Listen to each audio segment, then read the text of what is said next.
Today I turned 57, and when I woke up I was thinking about ownership, and I think about ownership a lot. I think it's a really important concept for everything we do, and I don't feel like a lot of people really respect ownership that much. I always am thinking about Robert Frost's maxim, good fences make good neighbors. And ownership, it's like that. Like underlying fences is the concept of ownership, because you can't put a fence around something really unless you don't own it. And so it implies the idea of exclusion, and it also implies the idea of use. But when you think about when you're trying to determine whether you own something or not, the question is, if that thing is lost or destroyed, who suffers? Whose loss is that? And if it's something that you own, then that loss is yours. I think of this, in terms of inheritance sometimes, because, with inherited money, you can be argued that you don't get it, and that you didn't deserve it. You didn't earn that money, and it's, well, is it yours? Yes, it's yours, but you didn't deserve it. So do you really own it? And I compare that with welfare, because with welfare, you get money that you don't deserve, but regardless of, whether you get it or not, you don't have an ownership interest in it. For instance, if you get an inheritance, somebody gives you $10,000, awesome. You go buy, I don't know, something great for $10,000, maybe some nice clothes. Who knows? But that $10,000 is gone if you spend it. But if you don't spend it, it's not gone. And that's a huge difference between welfare and an inheritance, because with an inheritance you actually do own it, because if you don't take care of it, it's gone. And this idea of ownership also ties into the idea of capital. And capital is essentially its tools. People think of it as money, but the money is it's useful for what it can do. And there's two types of uses of money. Of course, there's consumption uses, and then there's productive uses. So, for instance, if I've got some capital behind me, I've got an old milling machine. It's an old Bridgeport milling machine that I bought a while ago, and it represents capital. It's maybe a $5,000 machine, and you can drill a hole with a drill press, and you can drill an okay hole. I mean, with a drill, just like a handheld drill, or you can do it with this milling machine. With a milling machine, you can drill your holes a lot faster, and you can drill them a lot more accurately.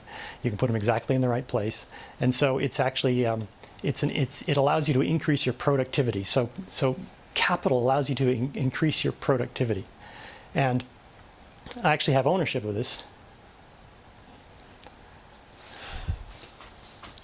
And so if it's damaged or lost, it's my loss, and it's a 4,000 to 5,000 pound loss, which again, that's something you're carrying around with you. But even so, it's my loss, and I do try to take care of it, because otherwise it won't be there for me.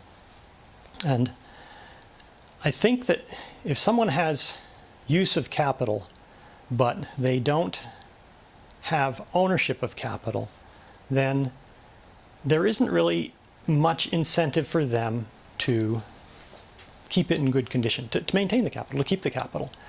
And so they could just dissipate it. Like, for instance, somebody would come in, it's like, well, I'm going to get to use this milling machine once. There isn't any point in cleaning it afterwards or making sure that it's lubricated, or even really keeping it out of the rain, because it's just, I could do it for politeness, but if this milling machine goes away, it's somebody else's, doesn't really matter. And so that's a form of ownership, and it also ties into corporations, because sometimes ownership can be very dispersed. And I'm always going to Walmart as a corporation of an example, because I think, well, what if you own stock in Walmart? Does that mean that you own the Walmart store? In a sense, it does, although you can't go to a particular Walmart store and say, well, this is my store, or even into a particular item in the store and say, well, because I own Walmart, I own this particular item. It's a shared form of ownership, and it has its strengths, and it has its strengths.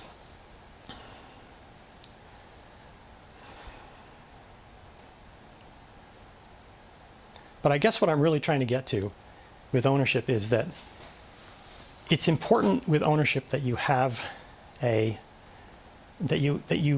long-term attachment to it.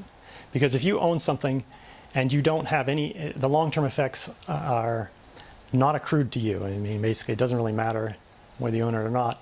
Then you're not going to take care of it. And I think that a lot of people say that with ownership comes the requirement of stewardship. You need to take care of things. Now, You don't have to, and that's the thing about any type of wealth, whether you've earned it or inherited it. Let's say you've got some money or something. If you are a good shepherd of that capital, that money, that you own that thing, then you can make it grow or at least not decrease. And if you're not, then if you're not a good caretaker of that, then it just goes away.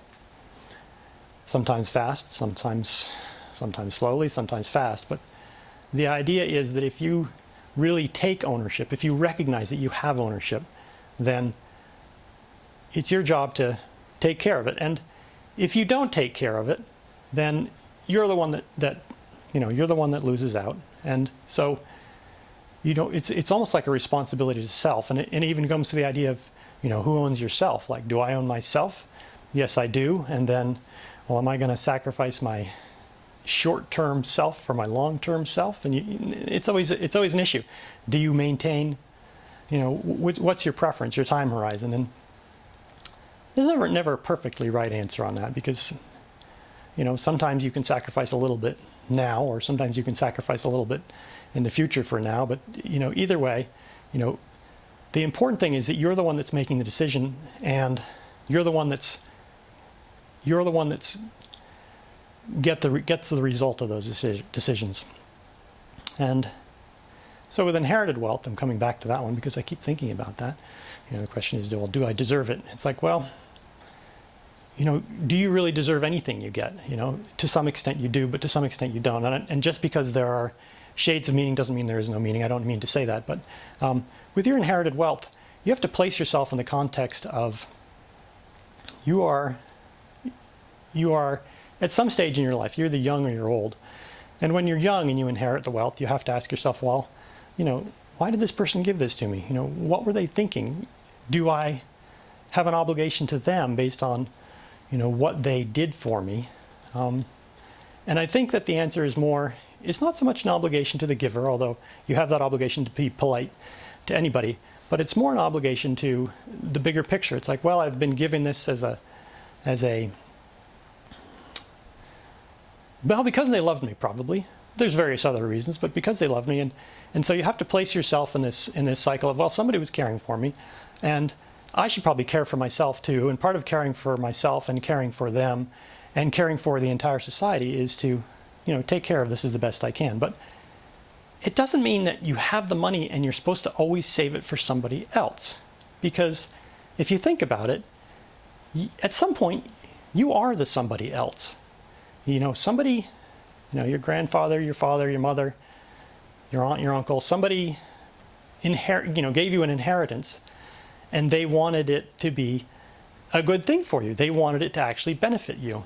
And so you think, well, how can I maximize that benefit? Well, of course, you can't always make good decisions, but you can think about, well, I do have this obligation.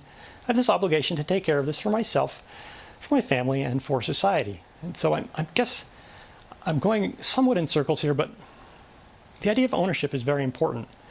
And in a tribal society, all ownership is somewhat shared. And there's a term, the tragedy of the commons, where it used to be that a certain land was held in common, and people would graze their animals on the land, and since nobody really owned it, the incentive was to graze it as heavily as possible, as fast as possible, so that nobody else would get it.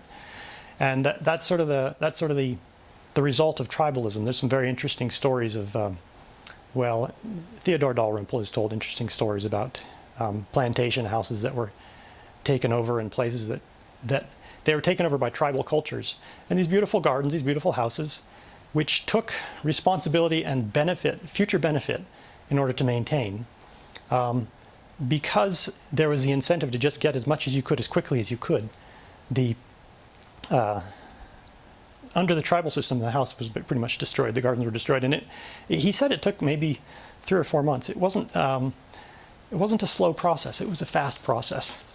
And I think that, in an instance of Walmart where you have shared ownership, well, that's a structure that's been developed over a very long period of time, this corporate structure, and it's not just shared ownership, but it's also shared responsibility and limited ownership. So for instance, if you have Walmart stock, all you can do with that stock is vote for members of the board of directors and sell it or buy more.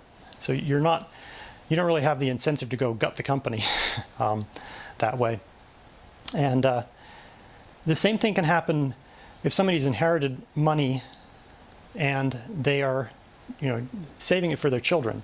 It's like, well, do they spend it all on themselves or do they save it for their children? And it's best if we don't rely entirely on the goodness of human nature for that sort of thing.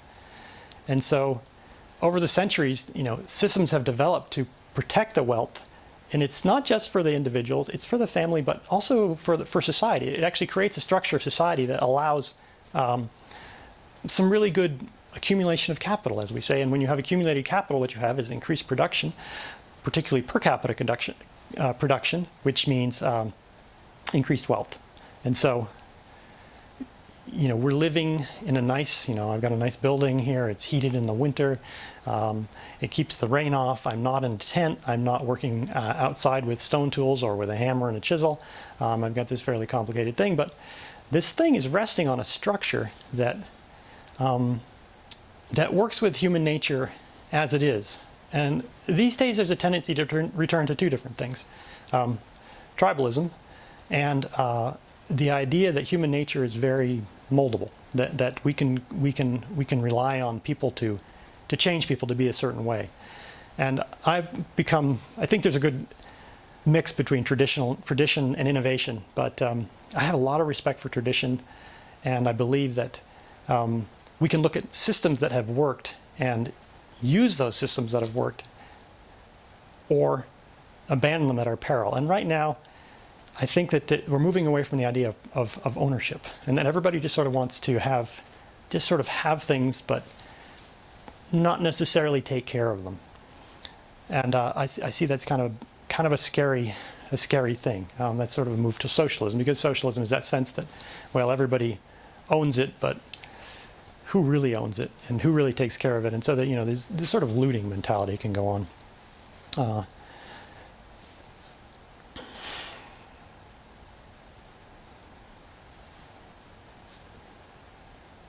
So I guess what I'm also thinking is that I'm interested in having inherited wealth benefit people, and in a broader sense, I'm really interested in having society benefit. And I can't really say that I have, I can't, like you say, why are you that way? Well, I don't really know. I'm certainly not a saint, but I'm very interested in the ideas of what makes societies work and what doesn't make societies work. And you have many examples all around the world of places where private property isn't particularly well respected.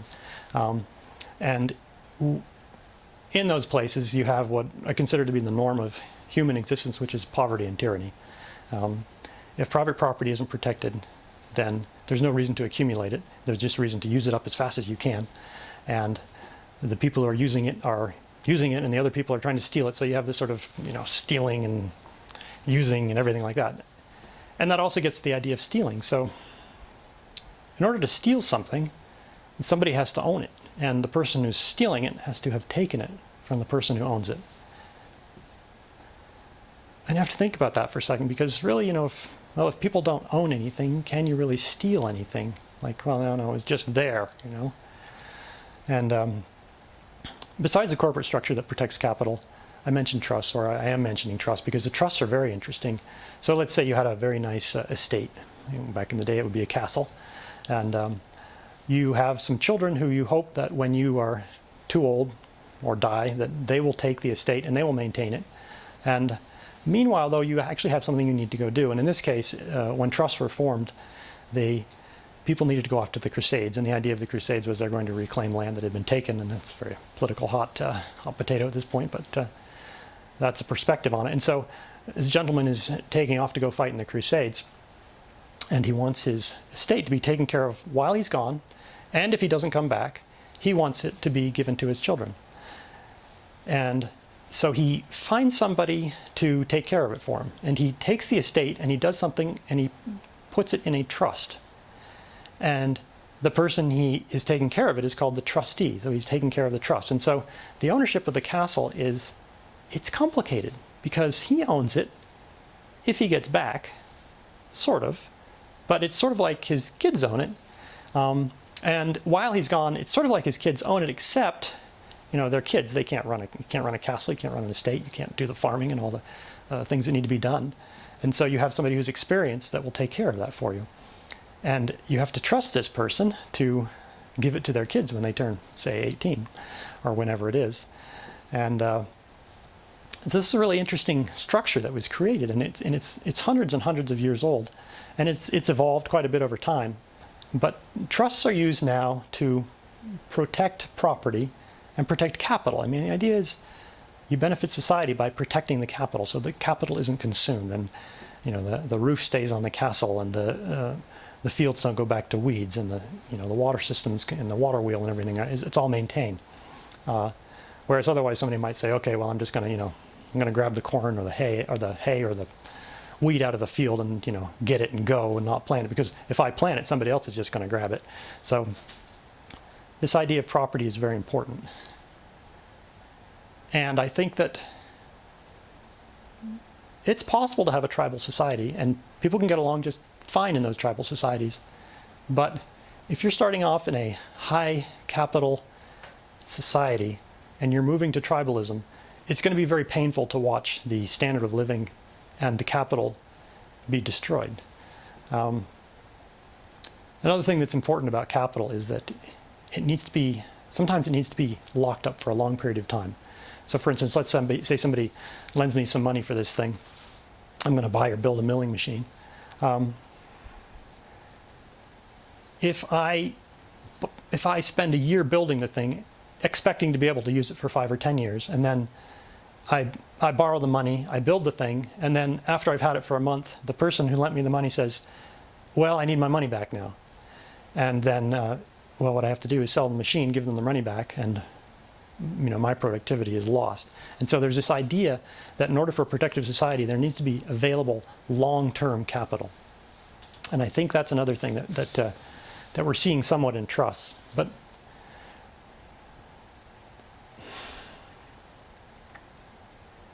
right now, I'm just really concerned about the idea that people don't know who owns what, and it's not clear who owns what.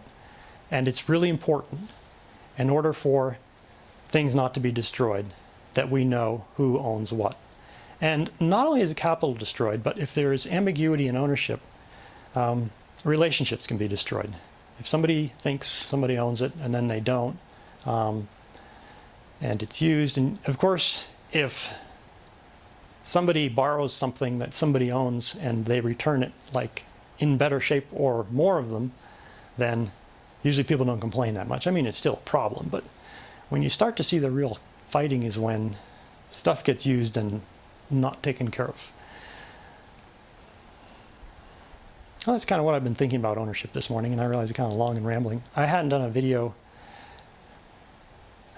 like this before.